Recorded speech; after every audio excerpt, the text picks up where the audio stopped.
Have you ever looked up while in an old palace or theatre? No, not to admire the beauty of the stucco, but to engage your critical thinking. Look at these gigantic chandeliers, huge constructions of bronze, crystal, and brass. Their weight is measured not in pounds, but in tons. 2, 3, sometimes 5 tons of metal and glass hanging over your head. Now recall what tour guides and history teachers told you. They claim that in the 18th and 19th centuries, these monstrous fixtures illuminated the halls using ordinary wax candles. We're told that every evening, hundreds of servants ran through the halls, lighting thousands of wicks, and in the morning replaced the stubs with new ones. Do you really believe that? Think for a second. Just imagine this process physically, without the romantic glow of costumed films. We've been lied to all our lives about the daily life of past eras, covering technological impossibility with fairy tales of manual labor. Official history cracks at the seams as soon as we pick up a calculator and start counting. Let's take a standard ballroom in any major palace of Europe or the Russian Empire. The ceiling height here ranges from 30 to 50 feet, sometimes reaching 65 feet. That's the height of a modern 6-story or even 7-story building. A chandelier hangs from the ceiling. It holds, say, 500 candles. That's an average figure. There were specimens with 1,000 sockets. Historians claim that special mechanisms were used to service these chandeliers. Supposedly, they were lowered on ropes, the candles changed and raised back up. Sounds logical? Only to those who've never worked with mechanics and strength of materials. Imagine the weight of such a chandelier. 3 tons. To lower 3 tons from a height of 50 feet requires a complex system of winches hidden in the attic. But when we climb into the attics of these palaces, we often find no traces of powerful lifting machines from that time. Rotten wooden beams, dust, and emptiness. Where are the steel ropes? Where are the counterweight systems? Where are the reinforced floors, capable of withstanding the dynamic load from moving such a massive thing? After all, if the rope snaps, 3 tons of bronze will crash through the floor and into the basement, destroying the foundation. But suppose the mechanisms existed, and malicious falsifiers dismantled them. Let's calculate the time. To lower such a fragile multi-ton structure smoothly, without jerks, requires at least 30 or 40 minutes of work by a coordinated team. Then the 500 candles need to be replaced. Set up ladders around the chandelier lying on the floor. Remove the stubs. Clean the sockets of carbon deposits and hardened wax. Insert new candles. That's at least another hour and a half of work for 10 people. Then the hoist. Another hour. Total of 3 hours per chandelier. In the Winter Palace or Versailles, there are hundreds of such chandeliers. That means the palace would have needed an army of industrial alpinists and mechanics working around the clock, doing nothing but raising and lowering tons of metal. That's logistical absurdity. That's an economic black hole that would bankrupt any treasury. But the most interesting part begins when we start thinking about combustion products. 500 burning candles. Have you ever lit at least 10 candles at home at the same time? After an hour, the room gets stuffy. Now multiply that by 50. 500 sources of open flame. That's no longer lighting. It's an open hearth furnace. The temperature under the ceiling would rise to critical levels. But the main issue is soot. Natural wax, and especially tallow, which was used more often due to its cheapness, produces soot when burning. A huge amount of greasy, black soot. According to the laws of physics, hot air carries this soot upward, straight to the ceiling, to those magnificent frescoes, gilding, and stucco that we admire today. If candles were really burned there every evening, the ceilings would turn into a black, sooty mess within a month. Unique paintings would be irreversibly destroyed. Restorers know how hard it is to clean soot from porous plaster. It's practically impossible without damaging the paint layer. Yet we're told that the palaces shone for centuries. That means either they had some magical ventilation system sucking out soot at the molecular level, traces of which, by the way, we don't find either, or, and this is far more terrifying for official science, there were no candles at all. Candles are a smokescreen, a primitive explanation for savages who have forgotten their own technologies. Look closely at the shape of antique chandeliers. Many of them structurally resemble complex antennas or resonators. The crystal in them is not just decoration. It's a dielectric and diffuser. The metal base is a conductor. What if these candle holders were originally created not for fire at all? What if they were part of a unified energy system for the building, receiving wireless energy? This explains everything. The absence of soot, the absence of mechanisms for constant lowering, the absence of the need for an army of servants. They just worked. They glowed with cold, pure light, the nature of which we have lost. But there's one more killer fact that tour guides remain silent about: thermal energy. Let's apply simple 7th grade physics. One candle emits about 80 watts of thermal energy. Multiply by 500 candles in one chandelier. We get 40,000 watts, or 40 kilowatts of thermal power. That's like turning on 20 powerful electric heaters in the room at full blast simultaneously. And if there are 3 such chandeliers in the hall, that's 120 kilowatts of heat under the ceiling. Under such a thermal load, the air in the upper part of the hall would heat up to 212 degrees Fahrenheit. Being there would be physically impossible. Ladies in corsets would faint not from emotional sensitivity, but from heat stroke in 5 minutes. The wax in the candles would start melting on its own, not having time to burn, and drip as a burning rain onto the guests' heads, expensive parquet floors, uniforms, and dresses. This would not be a ball, but a torture chamber. But in memoirs, we read about the coolness of the ballrooms, about the freshness. No one writes about boiling wax dripping from the ceiling, or that there's nothing to breathe due to the smoke. We've been deceived again. They've fed us a picture that doesn't withstand elementary common sense scrutiny.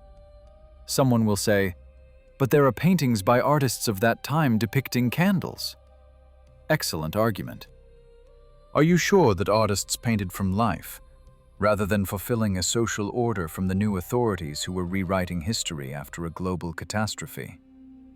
Or perhaps artists depicted what they saw, but we are misinterpreting their drawings. The glowing elements in the paintings often have a strange shape, an unnaturally bright halo that a regular wick doesn't produce. We look at the technologies of gods through the eyes of natives and call a spotlight a bonfire. But the most terrifying discovery awaits us when we begin studying the construction of the sockets for candles themselves. In many antique chandeliers that weren't converted to electricity in the 20th century, researchers find strange channels inside the bronze sconces, voids through which a wire won't fit, but which are perfect for something else. For gas? Or for mercury? Or perhaps the chandelier structure itself was a receiver of atmospheric electricity, and the candles were merely bulbs filled with inert gas that began to glow in an electromagnetic field. We stand on the threshold of a grand exposé. A chandelier is not just an interior item, it's evidence. A weighty, heavy piece of evidence weighing a ton, hanging in plain sight for everyone, but unnoticed by anyone. If we admit that candle lighting on such a scale is technically impossible, the entire picture of daily life in the 18th and 19th centuries collapses. We have to acknowledge the existence of other energy sources. And if there was energy, then there was an industry producing it. There were factories, there were engineers, there were knowledge. Where did they go? Why did we suddenly switch to splint torches and kerosene lamps, and then reinvent electricity? This smells not just of forgetfulness, but of deliberate destruction of memory. A global purge. And the chandeliers and palaces are just the tip of the iceberg. Let's step away from operation and pose an even more uncomfortable question. How were these masterpieces created in the first place? Official history paints us an idyllic picture: bearded masters in soot-stained aprons, primitive forges on charcoal, hand bellows and hammers. We're asked to believe that the most complex bronze castings, weighing several tons, were made literally on someone's knee. Have you ever seen bronze casting up close? Approach any antique chandelier in a museum, if the attendants allow. Look at the surface quality. There are no pores, no cavities, no traces of rough filework. This is industrial quality casting, comparable to modern, high-precision production. To achieve such metal purity and such detail in the tiniest curls requires pressure. Vacuum casting or centrifugal casting on an industrial scale is needed. Where are these factories? Where are the remnants of giant smelting furnaces capable of producing a ton of molten bronze at a time? Historians show us engravings of tiny workshops where 2 people pour metal from a small ladle. That's ridiculous. To cast the frame of a chandelier for the Bolshoi Theater or Winter Palace requires a single volume of molten metal that can't be provided manually. If you cast in parts, the metal will solidify in layers, the structure will be fragile and collapse under its own weight. That means there were blast furnaces, there were rolling mills, there were CNC machines or their mechanical equivalents, because the perfect symmetry of the chandelier sconces can't be achieved by eye. Try shaping 100 identical dumplings. You won't succeed. And here, hundreds of identical bronze elements fitted with micron precision. This is stamping or machine casting. But in history textbooks, this time features horse-drawn power and serfdom. The technological gap between what we see with our own eyes and what they read to us from books is at least 200 years. Now look at the crystal. Thousands, tens of thousands of pendants. Each one has perfect geometry. We're told, this is hand-cut. Seriously? Do you realize the labor intensity of hand-cutting rock crystal or quality glass? The master has to take a blank, press it to an abrasive wheel, and create a facet at the right angle. Then polish it, and repeat. 1,000,000 times. If these chandeliers were made by hand, Europe's population would consist entirely of glass cutters who worked without sleep or rest from age 5 until death. But that's not even the main point. The main point is the glass purity. To melt transparent glass without gas bubbles or inclusions requires temperatures over 2,700 degrees Fahrenheit and melt degassing technologies. It's impossible to achieve that temperature and environmental stability in a wood-fired furnace. They must have had natural gas or electricity or plasma technologies, but not firewood. Moving on. Logistics. Suppose by some miracle these chandeliers were made by alien blacksmiths in a secret basement. How were they delivered? Recall the road quality of that time, as described by historians. Mud, ruts, cobblestones, carts without springs, on wooden wheels with iron rims. The jolting is so bad your teeth rattle. Have you ever tried transporting a box of wine glasses in a truck bed on a dirt road? Now imagine a 2-ton structure hung with fragile crystal traveling from, say, Bohemia to St. Petersburg. It would turn into glass dust on the first mile. It's impossible to pack it in straw to save it from the cart's vibration. That means either the roads were perfectly smooth, like those clay-covered highways we're excavating, or the transport was fundamentally different. Maybe airships? Or anti-gravity platforms? Or, most likely, factories stood right next to the palaces, forming a single industrial complex that was later destroyed. Let's return to math and resources. Back to candles, but now from an economic standpoint. We calculated the heat. Now let's calculate the wax. To light one major ball requires burning about a ton of wax. Balls at the palace were regular. The city has hundreds of mansions. The country has thousands of churches. Where did all that wax come from? Beekeeping of that time physically couldn't produce such volumes. To produce a pound of wax, a bee colony has to work the entire season. Millions of tons of wax annually. These are figures that don't add up with biology. Use animal fat? It stinks, produces even more soot, and drips. Styrene and paraffin were invented later, according to the official version. It results in a resource dead end. We have millions of candle holders, but no fuel for them. It's like finding millions of gasoline engine cars in a world with no oil. The conclusion suggests itself. These devices didn't run on combustible fuel. Look at the chandelier's ceiling mounting structure.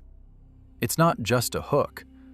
Often, it's a complex ceiling rosette extending deep into the ceilings.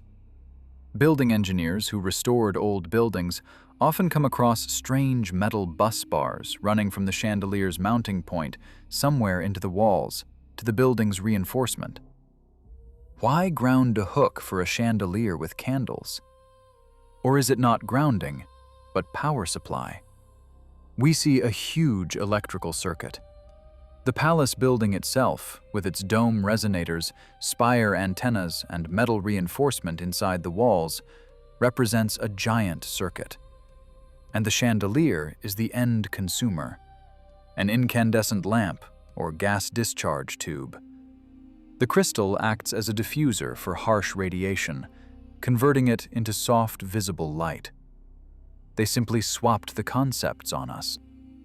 When civilization collapsed, and the barbarized survivors, our ancestors, entered these palaces, they saw structures hanging from the ceilings. They didn't know how to turn them on. There was no light, but they had to live somehow, and someone figured it out. Look, there are these little cups here.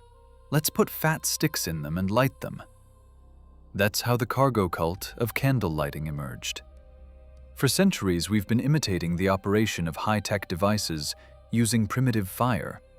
We're like savages using a smartphone as a cutting board because it's flat and hard. And the funniest part is that we've gotten used to this absurdity. We look at a chandelier and see a candle holder, even though engineering analysis screams at us, this is a complex electrical engineering device. Now let's dive into the most frightening part of our investigation. We've talked about light and heat, but overlooked the key material these gigantic hanging structures are made from: crystal. Why specifically that? Why not cheap glass, which to the untrained eye of a 19th century peasant would look exactly the same? Why spend colossal sums on rock crystal or high-quality lead glass? The answer lies in solid-state physics. Crystal, especially quartz, has a piezoelectric effect. If you press on a quartz crystal, it generates electricity. And if you apply electricity to it, it starts vibrating. This is the basis of all our modern radio engineering, from watches to computers. The quartz resonator is the heart of any electronics. Now look at the chandelier. This is thousands of crystals assembled in a specific geometric form. This is not a lamp. This is a gigantic, most powerful resonator. a vibration unit. If you apply a certain frequency to the chandelier's frame, this whole mass of crystals will start vibrating in unison, creating a powerful acoustic or ultrasonic field. We know that sound can work miracles. Shatter stones, levitate objects, acoustic levitation effect proven in labs, and most importantly, affect biological organisms. Certain frequencies can kill viruses and bacteria, accelerate tissue regeneration, induce euphoria or trance in humans.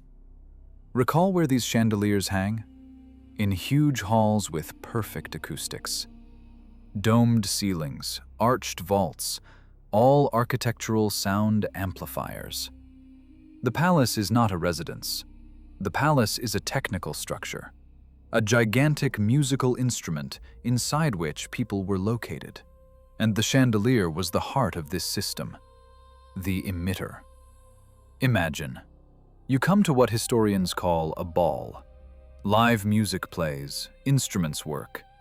Sound waves reflect from the walls, focus by the dome, and hit the chandelier. Crystals enter resonance. Generation of a field begins, which we would call etheric or torsional today. People in the hall aren't just dancing. They are undergoing a therapy session. They are charged with energy. Their bodies rejuvenate. Diseases recede. That's why the aristocracy on portraits look so strange. They knew the secret of longevity. They lived in houses batteries that maintained their vitality at a level inaccessible to commoners living in wooden huts. But then a catastrophe occurred. Knowledge was lost or deliberately removed. New masters of life seized the palaces but didn't know how to use the equipment. They saw that ancestors gathered under chandeliers and swirled to music. And they began blindly copying the ritual, calling it a ball, but without the technological component. Chandeliers fell silent. To somehow use these giants, they started sticking candles on them. It's the same as using a turned-off plasma TV as a stand for a kerosene lamp. The form remained, but the essence died. We walk through museums and admire dead mechanisms, thinking they're just decor. Now let's lift our eyes even higher and look at the scale. Ceiling heights, 65 feet. Doors 13 or even 16 feet tall. Huge steps that are inconvenient for an ordinary person to climb. Door handles positioned at our head level. Who was this built for? Official history mumbles something about grandeur and air. But architecture is always functional. We don't build a bicycle garage the size of a Boeing hangar just for grandeur. We build to specific user dimensions. These halls weren't built for us. They were built for people whose height was 10 or 13 feet. For giants. For titans. Call them whatever you like. Skeptics will say, "Where are the bones? And where are the bones of millions of soldiers who died in 18th century wars?" Bone tissue decomposes very quickly under certain conditions, or it's simply destroyed by cremation. But it's harder to hide architecture. We live in giants' houses, like mice that have settled in an abandoned mansion. We've partitioned their huge halls with plywood walls, creating cozy burrows apartments with 8-foot ceilings, because that's more comfortable for us. This vastness scares us. It weighs on the psyche. We feel like strangers in these walls. And these ton-weight chandeliers, they're proportional to those owners, not us. For a 13-foot person, such a chandelier is just a neat nightlight that they could easily service by standing on a stool, not building complex scaffolding. There's one more frightening theory related to demography. Analysis of old maps and engravings shows cities with the widest boulevards, designed for millions of residents, while historians tell us that cities had only 30,000 people. Why would 30,000 people need a boulevard 330 feet wide? Why a cathedral seating 10,000 people at once? The answer is terrifying. Before the catastrophe called the Mud Flood, or 18th century flood, population density was dozens of times higher, and the people, or beings who lived with us, were different. Civilization was global, unified, and highly advanced. Then something happened. War? A strike from space? Planetary purge? The population dropped by 90%. Few survived, mostly children and outcasts who had no access to technologies. They entered the surviving city palaces. They found stocks of clothing, which was often too big for them. Look at the fashions of past centuries, everything belted, sewn up, on frames. Dishes and utensils. And began to live, inventing legends about ancient masters. Look at the antique ruins in paintings by ruinist artists. These are not fantasies. Piranesi painted from life. He depicted a destroyed world of giants, buried in clay and mud, among which tiny people in rags scurry about. Our direct ancestors. And these little people looked at the chandeliers hanging under the vaults of surviving buildings with sacred awe, not understanding how to turn them on. That's exactly why the chandelier theme is so important. It's a marker. It's proof that the technological order of the past surpassed ours. We still can't replicate polygonal masonry. We can't create the same brick composition that stands for 300 years and rings like metal. And we can't explain why hang 3 tons of bronze over your head if it's just a candle holder. Let's open the accounting books and construction estimates that historians proudly show us. They claim these documents are irrefutable proof of palace construction in the 18th and 19th centuries. But upon closer examination, these papers turn out to be the biggest proof of a global hoax. Take any major palace complex. Officially, it was built, say, over 20 years. Tens of thousands of serfs, hundreds of master craftsmen, and several architects participated in the project. The numbers on paper look impressive, but let's compare them with reality. A modern skyscraper, using steel frames, concrete, cranes, and computer modeling, is built in 3 to 5 years. And we're asked to believe that a gigantic stone palace with perfect geometry, the most complex vaults and domes, was erected manually, using ropes, horses, and primitive levers in just 20 years. This is physically impossible.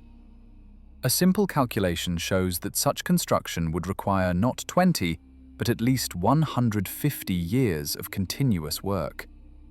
That means some people started building and their great-grandchildren finished. But in the documents, we see the same contractors, the same architects, throughout the entire period. Were they immortal? Or perhaps these documents are just a beautiful fairy tale written retroactively.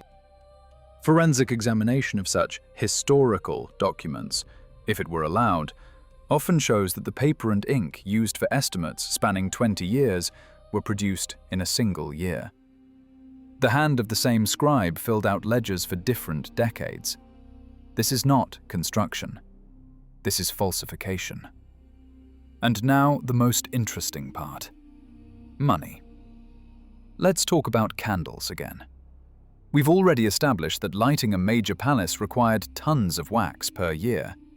At the prices of that time, these were astronomical sums, comparable to the annual budget of a small European country. But besides candles, there was firewood heating, thousands of cubic yards per year, food for thousands of servants, stable maintenance, parquet repairs, and so on.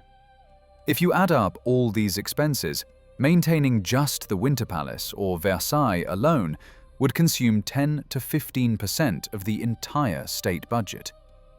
That's economic collapse. No treasury could withstand such a load. But history tells us that at the same time, endless wars were waged, fleets were built, and new lands were developed. Where did the money come from? The answer is simple. There were no such expenses. The palaces were handed to the new rulers in nearly ready condition. They didn't require firewood heating because an internal climate control system operated, based on geothermal energy or something similar. They didn't require tons of wax because etheric lighting worked. They didn't require an army of servants because many processes were automated. The new owners didn't understand how it worked, and the systems gradually failed. That's when the switch to primitive technologies began. Potbelly stoves in halls with 16-foot ceilings, candles in high-tech fixtures. And to hide this shameful regression, a legend of luxury and thousands of servants was invented. They turned a technological catastrophe into a symbol of wealth. Think about why, in the 19th century, the age of steam and steel, there was suddenly a boom in architectural styles of the past. Neoclassicism, Neo-Gothic, Neo-Renaissance.